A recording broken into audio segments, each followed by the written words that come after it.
Assalamualaikum warahmatullahi wabarakatuh. Sebelumnya, perkenalkan, nama saya Gunun Holid dengan NIM 2308284 dari kelas 4B. Pada video kali ini, saya akan mempresentasikan terkait Telkomsel untuk memenuhi ujian tengah semester pada mata kuliah Praktikum Sistem Telekomunikasi 2 yang diampu oleh Bapak Vian STMT. Di sini saya akan membahas tentang Telkomsel, di mana Telkomsel ini adalah istilah yang digunakan dalam industri telekomunikasi untuk menggambarkan pelanggan yang berhenti menggunakan layanan dari perusahaan tersebut. Dalam bahasa sehari-hari, ini berarti pelanggan cabut atau berhenti berlangganan. Langsung saja masuk ke dalam data yang digunakan. Sini adalah dataset.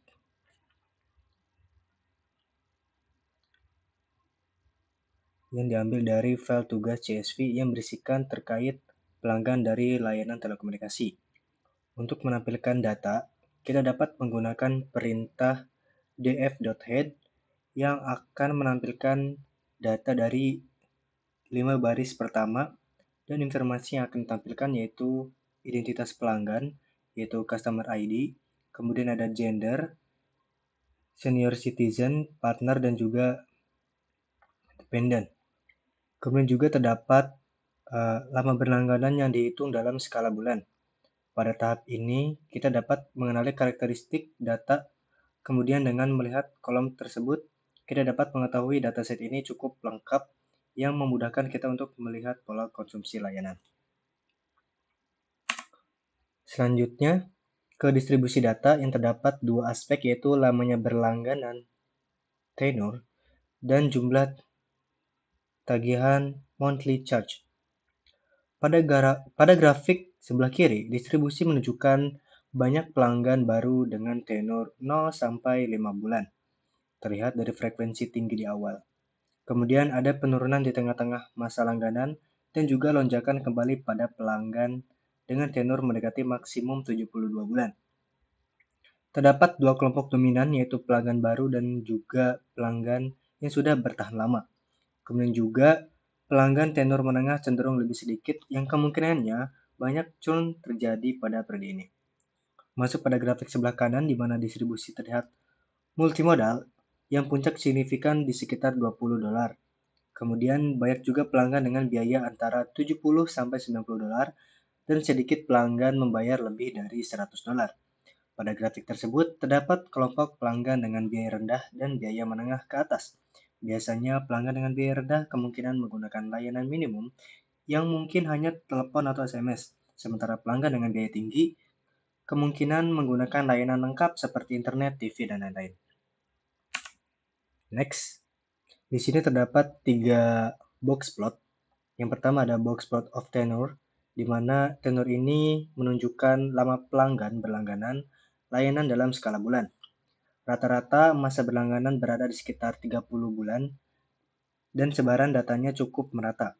Tidak ada outlier signifikan. Untuk interquartile range ATRI atau EQR itu sebesar 25% pelanggan berlangganan kurang dari 10 bulan dan 75% pelanggan berlangganan kurang dari 55 bulan. Kemudian pada box plot monthly charge, biaya bulanan berkisaran antara $20 hingga $120 dan rata-rata berada di sekitar $70. Kemudian memiliki beberapa outlier kecil di atas $110 tetapi masih dalam rentang yang wajar. Pada box plot ini, sebagian besar pelanggan membayar antara $40-$100 per bulan dan bisa jadi ada perbedaan fitur layanan antara pelanggan berbiaya rendah dan tinggi.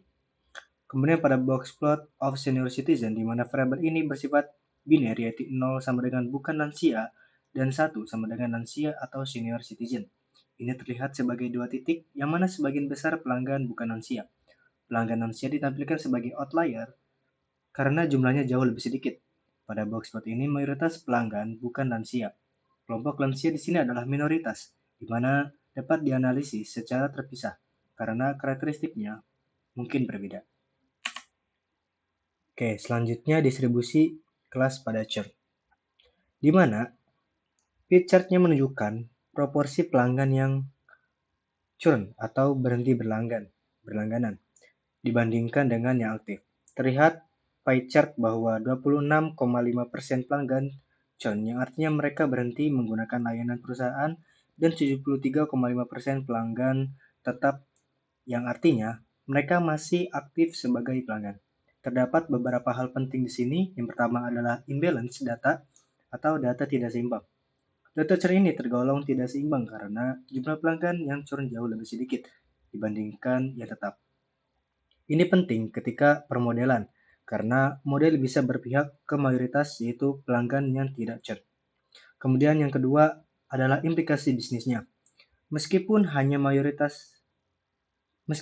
sekitar 1 dari 4 pelanggan churn, tetapi angka ini tetap signifikan dan bisa berdampak besar pada pendapatan perusahaan.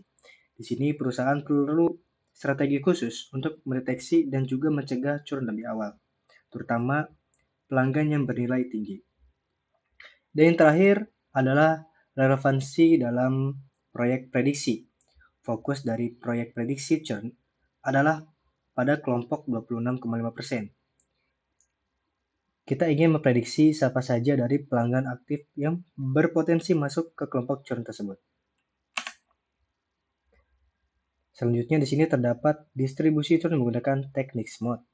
Pada grafik sebelah kiri, ini merupakan data sebelum dilakukannya teknik SMOD, di mana hasilnya jumlah pelanggan tidak churn sebesar 5.174 dan jumlah pelanggan churn sebesar 1.869. Data ini sangat tidak seimbang, yang dampaknya model machine learning cenderung bias terhadap kelas mayoritas, sehingga prediksi churn menjadi lemah. Kemudian pada grafik sebelah kanan yang merupakan data setelah dilakukannya teknik SMOD, di mana hasilnya jumlah pelanggan churn dan tidak churn sudah seimbang, ya masing-masing sebesar 5.177.